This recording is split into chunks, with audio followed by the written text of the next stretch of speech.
नमस्कार दोस्तों, सहायक आचार्य को लेकर के एक और बड़ा धमाका सामने आया। डबल रिजल्ट तैयार। आखिर डबल रिजल्ट का मामला क्या है? आपके मन में सवाल तो बन रहा होगा। जाहिर सी बात, बनना भी चाहिए। नहीं बन रहा है, सवाल उत्पन्न कीजिए, क्योंकि आज मैं आपको बताने वाला ऐसे पॉइंट्स जो शायद आपने सुना होगा कई जगह में, लेकिन मैं जो बोलूंगा वो आप नहीं सुनेंगे। ठीक है ना?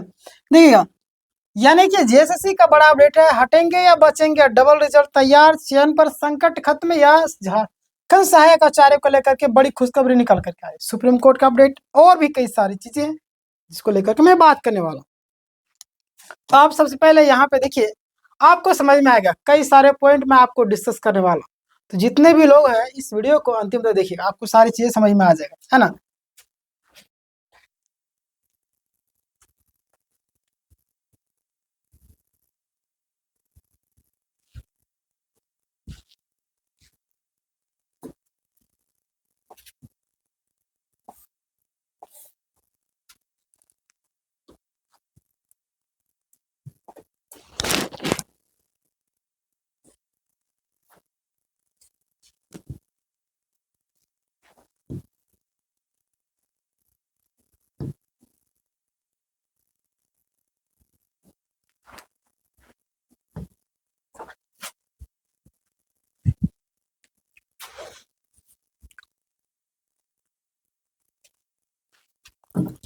तो आ,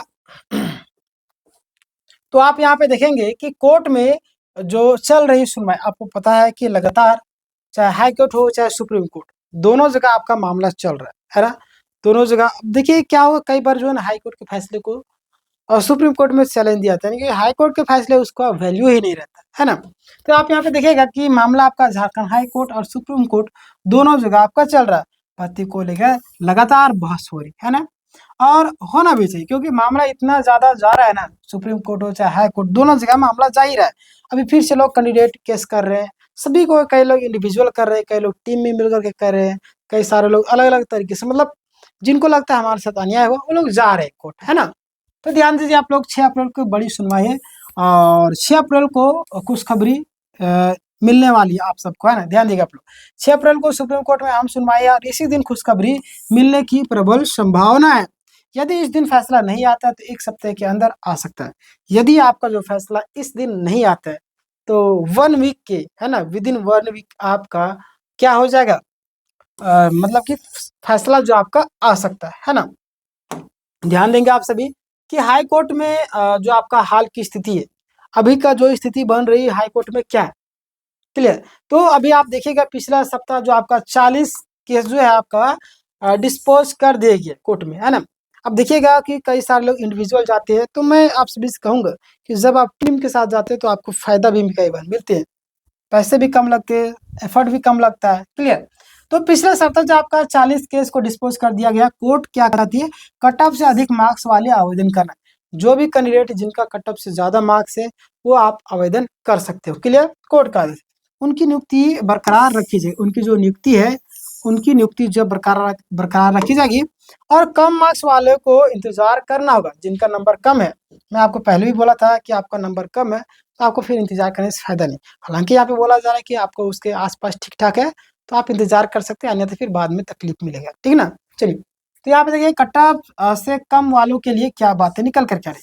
जिनका जो नंबर है कट ऑफ से कम, बहुत सारे कैंडिडेट को जो ना स्कोर कार्ड ये सब जो है डाउनलोड करने में बहुत ही परेशानी आ रही थी। मैंने बार बार बोला था, जेएसएससी का जो साइट है बहुत ही स्लो है, समझ रहे। अभी उत्पाद सिपाही का जो आपका एग्जाम सेंटर दे दिया, तो जस्ट अभी छात्र इंटर कर रहे हैं, विजिट कर रहे हैं ना, तो वहां देख रहे कि इतना ज्यादा जाम है ना, सर्वर डाउनलोड ही नहीं हो रहा। तो जैसे ही पूरा इनका सर्वर पूरा, मतलब बोलते नहीं, लो क्वालिटी का है, तो कैसे में उसको मजबूत करना चाहिए। तो कट ऑफ से कम वालों के लिए कट ऑफ से मैं कट ऑफ आने पर आपको मौका मिलेगा, और यदि नियुक्ति नहीं हुई, है ना, तो आपको फिर कोर्ट जा सकते हैं। यदि आपका नियुक्ति नहीं होता तो फिर आप कोर्ट जा सकते हैं, ये आपको बोल दिया गया, क्लियर। नॉर्मलाइजेशन को लेकर के एक अपडेट आ रही है। काफी सारे छात्र जो आपके परेशान हो रहे थे, लगातार चर्चा करते हैं कमेंट के माध्यम से, अन्य किसी माध्यम से भी। तो जो यहाँ पे बातें निकल के, उम्मीदवार परेशान थे, लेकिन हाई कोर्ट और सुप्रीम कोर्ट में सकारात्मक संकेत मिल रहे। किस चीज को लेकर के, तो नॉर्मलाइजेशन को लेकर के। तो आपको घबराने की बिल्कुल भी जरूरत नहीं, ठीक ना। अब देखिएगा आपका दो जजमेंट में से बना है विवाद, आखिर कौन कौन से जजमेंट है, आप इस जजमेंट को जानते भी होंगे नहीं, परिमल कुमार का हो आपका प्रदीप कुमार का, दोनों का जजमेंट देखिए, प्रदीप कुमार का जो जजमेंट है समझ रहे, दूसरा आपका परिमल कुमार का विज्ञापन परिमल कुमार के जजमेंट के आधार पर है, और नियुक्ति जो आपका प्रदीप कुमार के जजमेंट के आधार पर। तो जब आप देखिएगा विज्ञापन जिस आधार पर निकलता है उसी आधार पर तो नियुक्ति करना चाहिए, इसीलिए छात्रों के मन में एक जो उम्मीद है जगी हुई कि प्रदीप कुमार का जो जजमेंट है वो हट जाएगा। तो आप इस मामले को क्या समझते हैं, प्रदीप कुमार का जजमेंट को हटाना चाहिए या नहीं? हालांकि मुझे नहीं लगता है कि आप प्रदीप कुमार का जजमेंट को हटाइए, हालांकि इसके बीच का रास्ता अपनाए, क्योंकि बहुत सालों को लग रहा है नौकरी से निकाल देंगे, नौकरी से नहीं निकालेंगे, क्योंकि नौकरी लेने में पसीने छूट जाते हैं, और सो कोर्ट को भी पता है, जज को भी पता है, वकील को भी पता है, समझ रहे? तो मामला इस तरीके से मैनेज करने की कोशिश किया जाएगा कि किसी को नुकसान ना हो, क्लियर ना? चलिए देखिए आगे क्या होता है, हालांकि जैसे निर्णय आएगा मैं आपको अपडेट के माध्यम से बता दूंगा। सब्सक्राइब कर लीजिएगा चैनल को। और यही विवाद कोर्ट आपको पहुंच चुका है, उम्मीदवारों को कहना है विज्ञापन में प्रदीप कुमार का जिक्र नहीं है तो फिर लागू क्यों किया? बात तो सही भाई, आप बोलते बीच खेल में बदलाव नहीं करना चाहिए, तो आपको यहाँ पे तो हो रहा है ना, विज्ञापन परिमल कुमार का जैसा है, मतलब परिमल कुमार का आधार पर है, और नियुक्ति आपका किसके आधार पर है? तो प्रदीप कुमार का, तो ये कैसे हो गया? क्लियर? तो विज्ञापन के आधार पे ही करना चाहिए।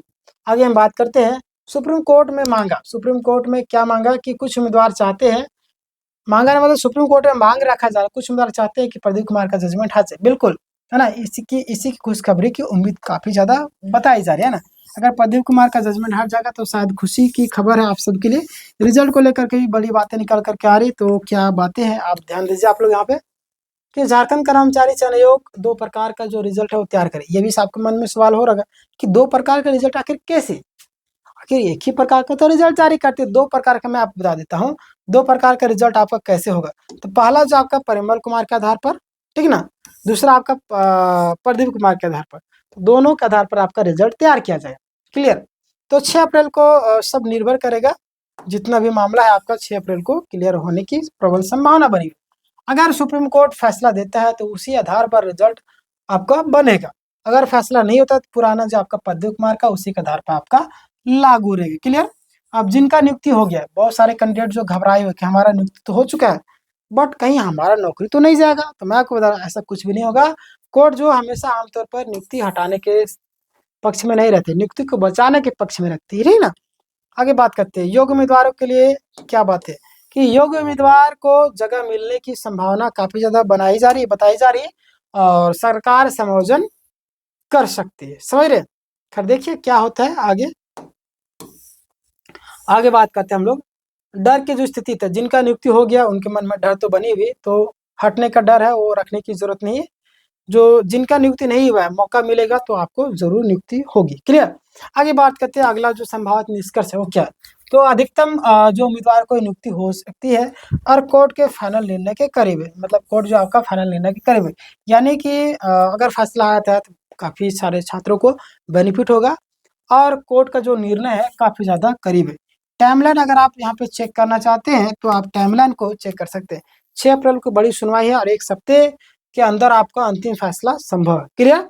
अंतिम निष्कर्ष मैं आपको बता देना चाहता हूँ कि घबराने की बिल्कुल भी जरूरत नहीं, दोनों पक्षों के लिए सकारात्मक संकेत है ना, चाहे जो भी होगा कोर्ट जो निर्णय देगी सर्वमान्य है, हम सभी को पालन करना होगा, ठीक है ना। तो जल्द फाइनल जजमेंट आने वाला है और अधिक उम्मीदवारों को फायदा, मतलब कि अधिक उम्मीदवारों को फायदा संभव, क्लियर? तो ये था आज का पूरा अपडेट। अब इस पूरे मामले में आप क्या सोचते हैं, परिमल कुमार का जजमेंट और प्रदीप कुमार का जजमेंट, यानी कि प्रदीप कुमार का जो जजमेंट है वो हटना चाहिए या नहीं हटना चाहिए, ये मैं आप सभी से पूछना चाहता हूँ, आप कमेंट में बताइएगा। और हटना चाहिए तो क्यों हटना चाहिए, ये भी अपने अनुसार आप डिटेल में, अगर आपके मन में कुछ सवाल है तो कमेंट कीजिएगा, अन्यथा नेक्स्ट वीडियो में कवर कर देगा, नहीं तो वहीं पे आपको सोल्यूशन दे दिया जाए, ठीक है ना। तब तक के लिए धन्यवाद।